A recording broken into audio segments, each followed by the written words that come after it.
నమస్తే, welcome to our channel. నేను మీ ప్రియాంకరావు. జగన్మోహన్ రెడ్డి గారు ఆయన హయాంలో 5 మెడికల్ కాలేజీలు నిర్మించారు. వాటికి సంబంధించి అంటే పీజీకి సంబంధించి ఈరోజు కాలేజ్ ఫీజుని డిక్లేర్ చేశారు. ఈ డిక్లేర్ చేస్తున్న విషయంలో సాక్షి వాళ్ళు ఒక ఆర్టికల్ రాసుకొచ్చారు.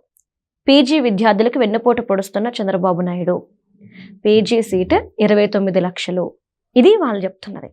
వాస్తవం ఏంటి అంటే ఈ జీవో తీసుకొచ్చింది ఎవరు? జగన్మోహన్ రెడ్డి గారు. ఆ జీవోని బేస్ చేసుకుని పీపీపీ మోడ్లో ఈ రోజులు ఫీజు అనేది డిక్లేర్ చేయడం జరిగింది.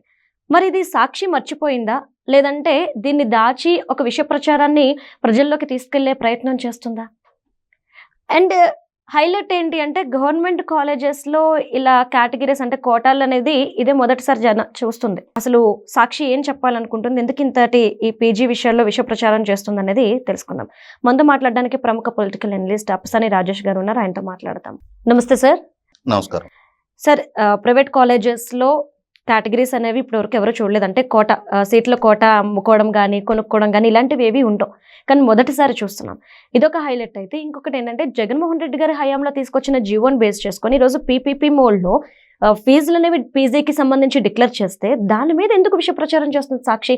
అసలు ఇది జగన్మోహన్ రెడ్డి గారు తీసుకొచ్చిన జీవో ఏంటి, అందులో ఏముంది అనేది చెప్పడం మానేసి పీజీ విద్యార్థులకు వెన్నుపోటు పొడుస్తున్న చంద్రబాబు నాయుడు గారు అని చెప్పేసి చెప్తున్నారు. అసలు ఏంటి, దీని గురించి కాస్త క్లియర్గా చెప్పండి. సహజంగానే జగన్మోహన్ రెడ్డి గారి రాజకీయ ప్రత్యర్థులైన జగన్మోహన్ రెడ్డి గారి చేత దాడికి గురయ్యే, అంటే ఆయనకు ఒక సోషల్ మీడియా ఉంది, ఆయనకు ఒక సొంత మీడియా ఉంది, ఆయన పెంచి పోషిస్తున్న కిరాయి మీడియాలు ఉన్నాయి. వాటిల్లో ఆయన సాక్షి పత్రిక ద్వారా రాసే వార్తల్లో నిజమెంత అని చెప్పని చెప్పాలనుకున్నప్పుడు ప్రెస్ మీట్లో చాలా సందర్భాల్లో సాక్షి గురించి ప్రస్తావిస్తూ జగన్మోహన్ రెడ్డి గారి మీడియా గురించి ప్రస్తావిస్తే ఏం చెప్తారు అని అంటే, ఆ రోజు వారం, ఆ రోజు డేట్ తప్ప సాక్షిలో రాసే అన్ని అబద్ధాలేనని చెప్పని చెప్తారు. వాళ్ళ ఇంట్లో వాళ్ళ చిన్నాన్న దారుణ హత్యకు గురైతే దాన్ని నారాసుర రక్త చరిత్ర అని చెప్పని చంద్రబాబు నాయుడు గారికి ఆపాదించడం, ఆయన గొడ్డలతో నరకబడి చంపబడితే వాళ్ళ మీడియాలో అది హార్ట్ అటాక్తో మరణం అని చెప్పని ప్రసారం చేయటం, అలాగే ఆయనకి గులకరాయి తగిలిందో ఏం తగిలి ఇక్కడ దూక్కుపోయిందో తెలియదు, కానీ మరుసటి రోజు సాక్షిలో మాత్రం మాటు వేసి మట్టు పెట్టే ప్రయత్నం చేశారు అని చెప్పని బ్యాన్ రాయటం. జగన్మోహన్ రెడ్డి గారిని ఎవడో పిల్లవాడంట, తర్వాత అరెస్ట్ చేశారు కదా వాడిని, సతీష్ అనే పిల్లవాడిని, వాడు మైనర్ బాలుడు, వాడంట రాయి తీసుకొని కొట్టితే ఆ రాయి ఆయనకి ఇక్కడ తగిలి, అది వెళ్ళి వెల్లంపల్లి శ్రీనివాస్కి ఇక్కడ తగిలి, ఆ తర్వాత రాయి ఎడిపోయిందో కనపడలేదంట. అంటే ఆ పిల్లాడు ఒక ఇంతలో, ఇప్పుడు ఇంత రాయి కన్నా ఎక్కువ రాయి అయితే ఇక్కడ పగిలేపోద్ది దూరం నుంచి బలంగా కొడితే. కాబట్టి ఇక్కడ జస్ట్ అట ఒక చిన్న ర్యాష్ లాగా వచ్చింది అని అంటే అదేదో చిన్న రాయి ఆ పిల్లాడే ఇసిరాడని అనుకుందాం. దానికి ఆయన ఒక ఇంత పెద్ద పట్టి, ఆ వెల్లంపల్లి శ్రీనివాస్ ఈ కంటికి ఇంత పెద్ద పట్టి, కను శుక్లం తీయించుకున్న వాళ్ళకి మళ్ళీ డ్రామాలు రక్తి కట్టించారు. అంటే ఆ సాక్షిలో రాసే వార్తల గురించి చెప్తున్నాను నేను. వాస్తవికత ఎంత ఉంటుంది అనేది మనకి ఎన్నో సందర్భాల్లో సాక్షి తన అంచనాలకు తానే చెరిపేసుకుంటూ వెళ్ళింది. వీళ్ళు ఈసారన్నా నిజం రాస్తారేమోలే అనుకుంటే, పిచ్చోళ్ళరా మీ అభిప్రాయం తప్పు, మేము ఎప్పుడు నిజాలు రాయం, మేము అబద్ధాలని నిజాలుగా నమ్మించే ప్రయత్నం చేస్తామని చెప్పని ఇవాళ సాక్షిలో ఒక కథనం రాశారు. చంద్రబాబు విద్యార్థులకు వెన్నుపోటు పొడిచాడు, పీజీ మెడికల్ సీట్లను 29 లక్షలకు అమ్ముకుంటున్నాడు అని చెప్పని. సహజంగా ఆ మెయిన్ పేపర్లో ఉన్న వార్త వరకు చూసిన వాళ్ళు ఇంత దుర్మార్గం ఏంటి, చంద్రబాబుకి ఇంత డబ్బు కక్కుర్తి ఏంటి, చంద్రబాబు ఇట్లా అమ్ముకోవటం ఏంటనే అనుకోవాలి అనేది వాళ్ళ అభిప్రాయం. కానీ దాని అసలు సిసలు నిజం ఏంటి అనేది దాంట్లో కొంచెం లోతుగా కనుక పరిశీలిస్తే మనకి చాలా విస్తుగోల్పే వాస్తవాలు వెల్లడవుతాయి. ఒకటి, ఇవాళ చంద్రబాబు నాయుడు గారి ప్రభుత్వం మెడికల్ కాలేజీలని పబ్లిక్ ప్రైవేట్ పార్ట్నర్షిప్తో నడపాలి అని ఒక పాలసీ డెసిషన్ తీసుకున్నారు. వాళ్ళేం సస్పెషన్లకి ఏం ఆస్కారం ఇవ్వాల, మా ఈ ప్రభుత్వ కళాశాల అని చెప్పని వాళ్ళు చెప్పలా. అవును. ప్రభుత్వ ఆధ్వర్యంలో కాదు, ప్రైవేటు ప్రభుత్వం కలిపి నిర్వహణ చేయాలనుకుంటున్నాము అని చెప్పారు. ఇందులో సగం సీట్లు కన్వీనర్ కోటాలో పబ్లిక్ అందుబాటులో ఉంటాయి, మిగిలిన సగం ప్రైవేటు వ్యక్తులు ఇన్వెస్ట్ చేస్తున్నారు కాబట్టి వాళ్ళ పెట్టుబడితో ఈ కాలేజీల నిర్మాణం, ఈ హాస్పిటల్ నిర్వహణ జరుగుతుంది కాబట్టి వాళ్ళు మేనేజ్మెంట్ కోటా అండ్ ఎన్ఆర్ఐ కోటాకి సీట్లు కేటాయింపు చేసుకోవచ్చు అనేది ప్రభుత్వం తీసుకున్న ఒక పాలసీ డెసిషన్. కాబట్టి వాళ్ళ పీజీ సీట్లలో 50% కన్వీనర్ కోటా 30,000 ఫీజు డిసైడ్ చేశారు. దానికి సంవత్సరానికి 30,000 కట్టలేని స్థితిలో ఏ పీజీ విద్యార్థి లేడు వాళ్ళ. ఈ remaining 50% management quota and convener NRI quota. 35% management కోటాకి 9 లక్షల ఫీజు నిర్ణయించారు. రిమైనింగ్ 15% అంటే 50 + 35 85% వెళ్ళిపోయినాయి. 30,000 9 లక్షలతో 15% మాత్రమే 29 లక్షలు డిసైడ్ చేశారు. ఈ 85% గురించి అసలు అతను ఎక్కడ మాట్లాడాలా. ఈ 15% ఎన్ఆర్ఐ కోటా 29 లక్షలు డిసైడ్ చేసిన దాన్ని హైలైట్ చేసి చంద్రబాబు మొత్తం సీట్లు 29 లక్షలకు అమ్మేసుకుంటున్నాడు అనే అభిప్రాయం వచ్చే విధంగా వాళ్ళ సాక్షి మెయిన్ పేపర్లో కథనం రాశారు.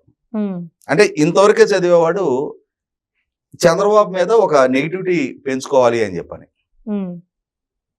ఇక్కడ అసలు ఇంకొంచెం మూలాల్లోకి వెళ్దాం. ఈ మెడికల్ కాలేజీలన్నీ కూడా జగన్మోహన్ రెడ్డి హయాంలోనే ప్రతిపాదించబడ్డాయి. అలా ప్రతిపాదించిన రోజు అతను ప్రభుత్వ కళాశాలలుగా వాటిని ప్రారంభించాడు. ఇవాళ పబ్లిక్ ప్రైవేట్ పార్ట్నర్షిప్ లేదు పూర్తి ప్రైవేట్ మెడికల్ కాలేజీలో మేనేజ్మెంట్ కోటా ఎన్ఆర్ఐ కోటాలు వాళ్ళు ఇచ్చారంటే సరే అర్థం చేసుకుందాం. ఈయన ప్రభుత్వ ఆధ్వర్యంలో మొదలుపెట్టాడు. ప్రభుత్వ కళాశాలల్లో 2023 జూలై 19 ఒక జీవో విడుదలైంది. ఎవరు ఆ రోజు ముఖ్యమంత్రి?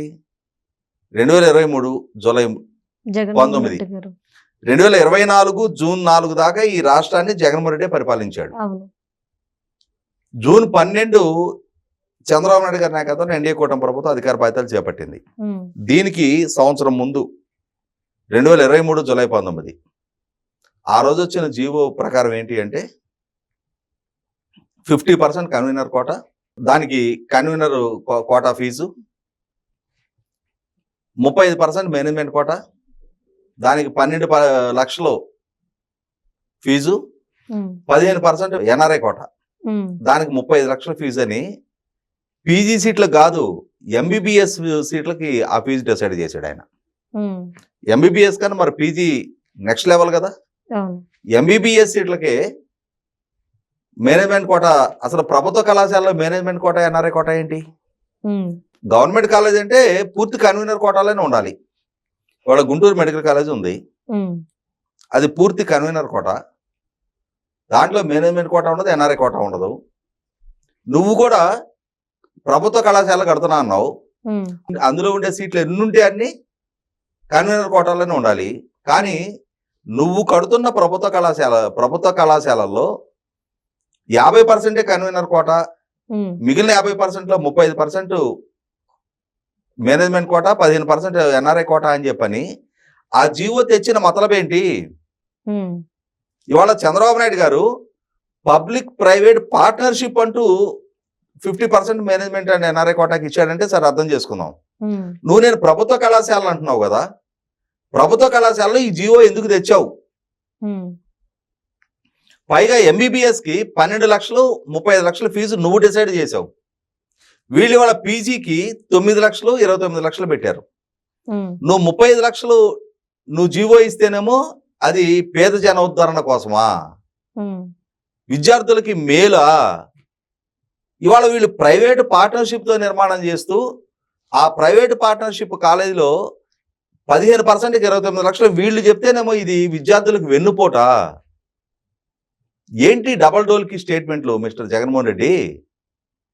అంటే సాక్షిలో ఏది రాసినా నువ్వు ఏది చెప్పినా దాన్నే నమ్ముతారులే, దాన్నే ప్రజలు విశ్వాసంలోకి తీసుకొని 2019కి ముందు ఎలా అయితే నువ్వు ఈ నంది అంటే నంది, పంది అంటే పంది అని చెప్పి నమ్మిన ప్రజలు నీకు 2019లో అధికారం కట్టబెట్టారో, రేపు 29 నాటికి కూడా నేను ఈ అబద్ధాలతోటే ఇలానే ప్రచారం చేస్తా, ఈ అబద్ధాలతోటే ప్రజలు మళ్ళీ నాకు చేరువ చేసుకుంటా అని చెప్పనే భ్రమల్లో, భ్రాంతిలో నువ్వు బతుకుతున్నావు మిస్టర్ జగన్మోహన్ రెడ్డి.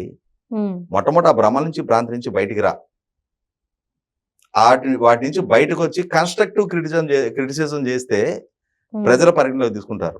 అంతే తప్ప నువ్వు తీసుకొచ్చిన జీవో, నువ్వు అమలు చేసిన పాలసీ, ఇవాళ తర్వాత వచ్చిన ప్రభుత్వం వాళ్ళు పబ్లిక్ ప్రైవేట్ పార్ట్నర్షిప్ మోడ్లో కూడా అదే పాలసీని వాళ్ళు అడాప్ట్ చేసుకుంటే దానికి కూడా కోడిగుడ్డు మీద ఏకలు పీకినట్టుగా, మోకాలకి బొడిగుండికి ముడేసినట్టుగా ఈ విధమైన విమర్శలు చేస్తే ఇవి ప్రజలు ఎల్లకాలం పరిగణలోకి తీసుకోరు.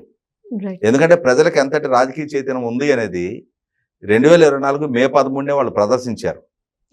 అయినా సరే ప్రజల రాజకీయ చైతన్యాన్ని తక్కువగా అంచనా వేసుకొని నువ్వే ఈ విధమైన పిల్లి మొగ్గలు, కుప్పిగంతులు వేస్తున్నావు. మరొకసారి ఇంకొక 2024 నాటి జూన్ 4 నాటి అనుభవమే ఎదుర్కోవడానికి సిద్ధంగా ఉండు. Thank you so much sir.